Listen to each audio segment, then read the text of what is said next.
Saya Siti Saraswati. Saya Aminah Lima. Saya Siti Saraswati. Saya Lisa Dwi Anggraini. Saya Asfiya Lima Novita Sari Arifin. Nama saya Muhammad Fahmi Wiranto. Saya Trisha dari Medan. Saya Ria Putriana. Saya Wati Kopaya Bupati Putra.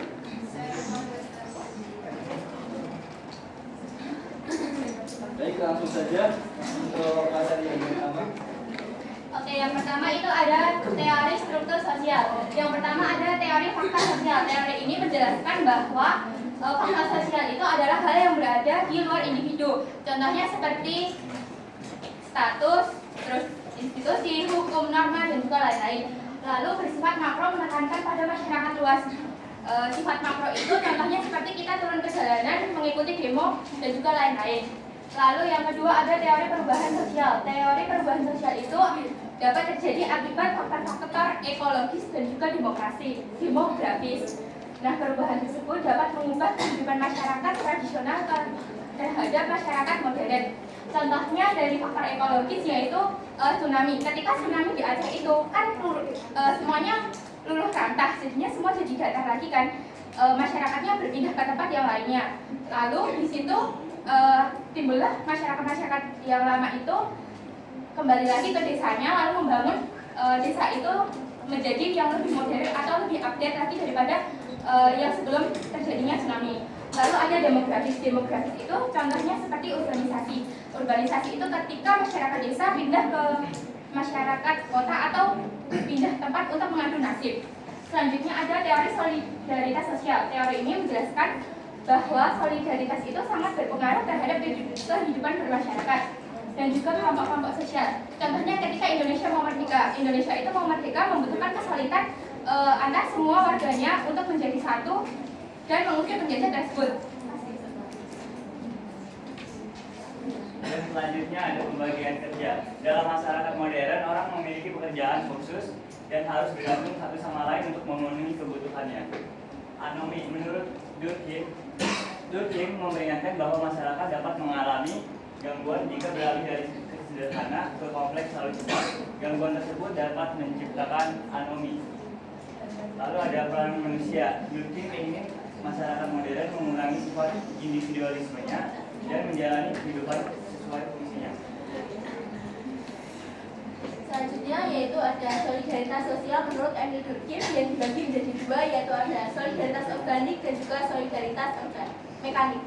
Solidaritas organik adalah solidaritas yang didasarkan pada ketergantungan fungsional antara individu atau kelompok yang memiliki sebuah perbedaan.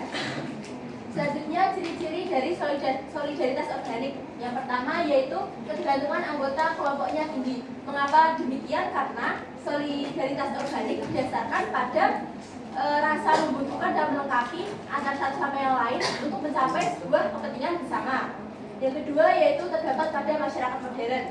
Yang ketiga yaitu pembagian kerjanya sudah jelas. Mengapa hal itu? Karena bagian kerja yang dilakukan sesuai dengan keterampilan dan keahlian dari masing-masing individu. Selanjutnya yaitu ada hukum bersifat restitutif. Hukum bersifat restitutif berfungsi untuk mengembalikan keadaan menjadi normal. Hukum ini dicirikan dengan pembayaran ganti rugi kepada korban. Selanjutnya yaitu hubungan yang terjadi biasanya bersifat sementara. Contohnya dalam kontrak kerja perusahaan. Hubungan mereka hanya berdasarkan kontrak. Jika kontrak sudah habis, maka mereka tidak memiliki hubungan lagi. Selanjutnya contoh solidaritas organik. Contohnya yaitu kerjasama antara dokter, perawat, apoteker, dan tenaga kesehatan untuk melaksanakan pelayanan kesehatan pada pasien. Yang kedua yaitu kerjasama antara editor, penulis, dan penerbit untuk dalam menghasilkan dan menikmati karya sastra. Terima kasih. Selanjutnya di sini saya akan menjelaskan mengenai solidaritas mekanik. Nah, solidaritas mekanik sendiri merupakan bentuk solidaritas yang didasarkan pada kesadaran dan kesamaan kolektif yang dimiliki antara individu dengan sifat dan pola normatif yang sama. Nah, ciri-ciri dari solidaritas mekanik sendiri adalah latar belakang anggota yang homogen dan sederhana. Homogen di sini maksudnya adalah kesamaan, dapat berupa kesamaan pekerjaan, kesamaan kepercayaan, kesamaan norma, kesamaan sifat dan lain sebagainya. Sedangkan sederhana di sini dimaksudkan adalah masyarakatnya yang tradisional. Kemudian ada norma sosial yang bersifat non formal dan berdasarkan adat istiadat. Non formal di sini diartikan sebagai pengawasan yang dilakukan melalui tekanan sosial yang tidak formal. Contohnya seperti ini, ketika ada individu yang melakukan kesalahan di masyarakat, nah orang-orang ini lebih memberikan sanksinya berupa pengucilan, seperti itu. Dan berdasarkan adat istiadat ini maksudnya adalah para masyarakatnya ini masih berpegang teguh dengan adat istiadat dari leluhur-leluhurnya. Kemudian ada ciri-ciri belum ada pembagian kerja yang cukup ketat. Dikenakan masyarakatnya yang homogen atau memiliki kesamaan, misalnya dapat berupa pekerjaan, itu kan peranannya itu masih sama gitu, jadi pembagiannya itu masih belum cukup ketat atau tidak rumit. Kemudian ada sikap individualitasnya yang rendah. Maksudnya adalah sikap individualis ini adalah orang-orangnya tidak egois, melainkan mementingkan kepentingan bersama daripada kepentingan dirinya sendiri. Contohnya seperti kelompok buruh tani yang terbentuk karena persamaan profesi atau pekerjaan. Kemudian ada gotong royong yang diadakan desa dan berkumpulnya tetangga desa untuk mempersiapkan hajatan atau biasa disebut rewang.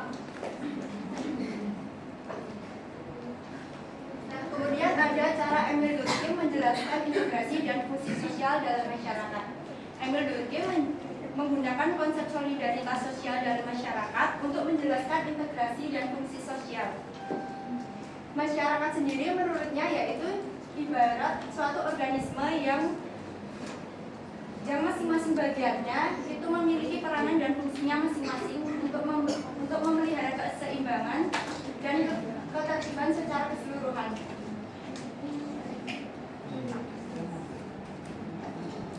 Kemudian yang pertama yaitu ada integrasi sosial. Integrasi sosial yaitu di mana proses individu dalam suatu masyarakat bersatu melalui nilai-nilai, norma dan kepercayaan yang sama.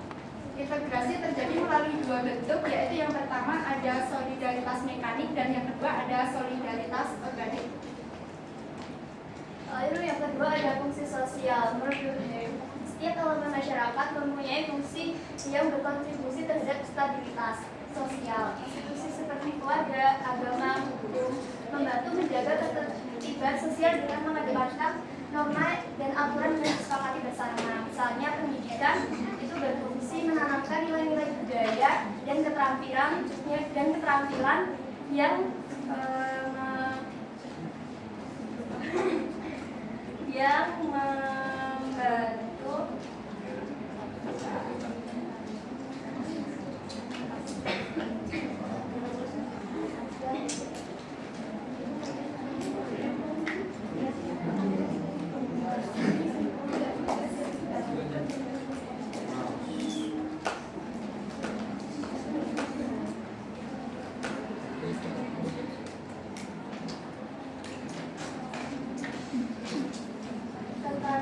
diperlukan untuk kehidupan sosial.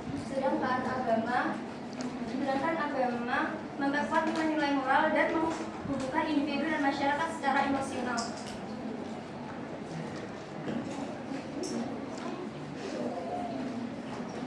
Aplikasi praktis memahami integrasi sosial. Proses integrasi dapat dilihat melalui proses berikut. 1. Asimilasi, berhadapannya dua kebudayaan atau lebih yang saling mempengaruhi sehingga munculnya kebudayaan baru dengan meninggalkan sifat aslinya.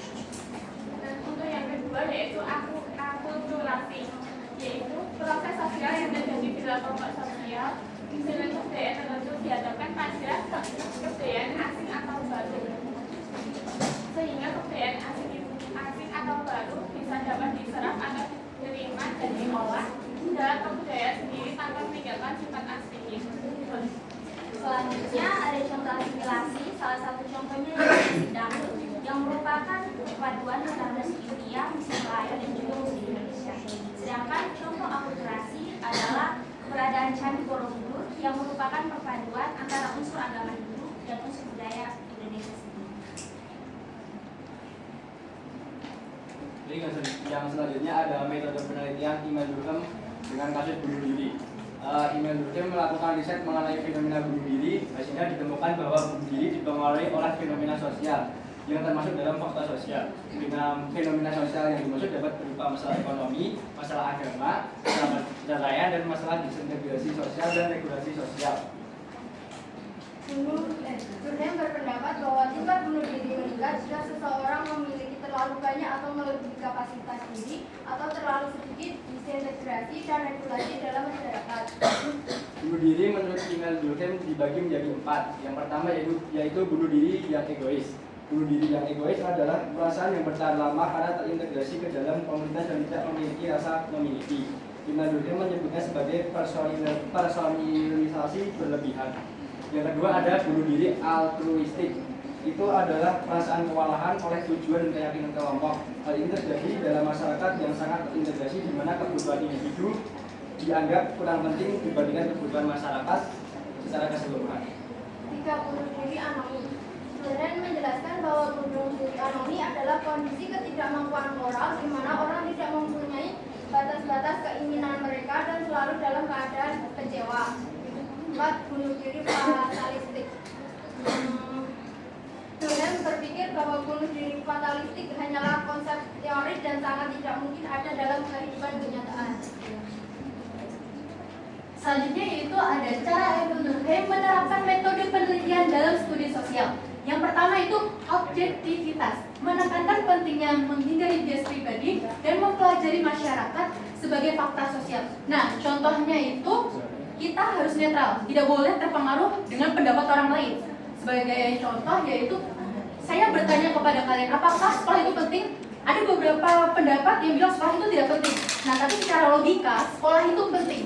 Yang kedua yaitu fakta sosial, mempelajari pola perilaku yang mempengaruhi individu di luar kehendak pribadi.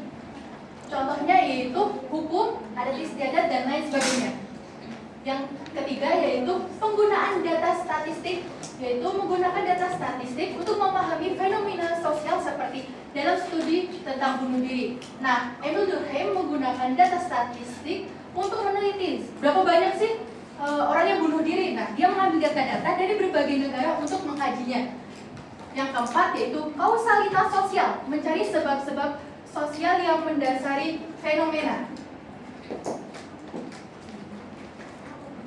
Lalu selain yang keempat dan tadi juga ada kooperatif, membandingkan berbagai kelompok masyarakat untuk menemukan polanya. Jadi Durkheim itu sering membandingkan masyarakat yang berbeda-beda untuk melihat kenapa angka bunuh diri lebih tinggi. Nah, pada masanya dia meneliti kenapa kok yang paling tinggi itu dari masyarakat yang berkalangan agama Protestan.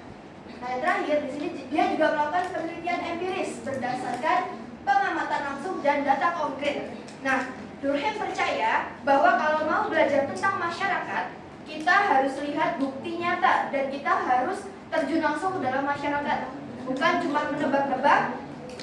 Jadi dia selalu mengumpulkan data yang bisa dilihat dan bisa diukur, seperti menentukan variabel X atau Y yang kita sudah pelajari kemarin di matkul statistika. Nah, dari dalam cara Emil Durkheim ini menerapkan metode penelitian, Durkheim ingin membuat sosiologi itu menjadi ilmu sosial yang nyata, seperti halnya ilmu pengetahuan alam yang dia mengkaji tentang dunia nyata.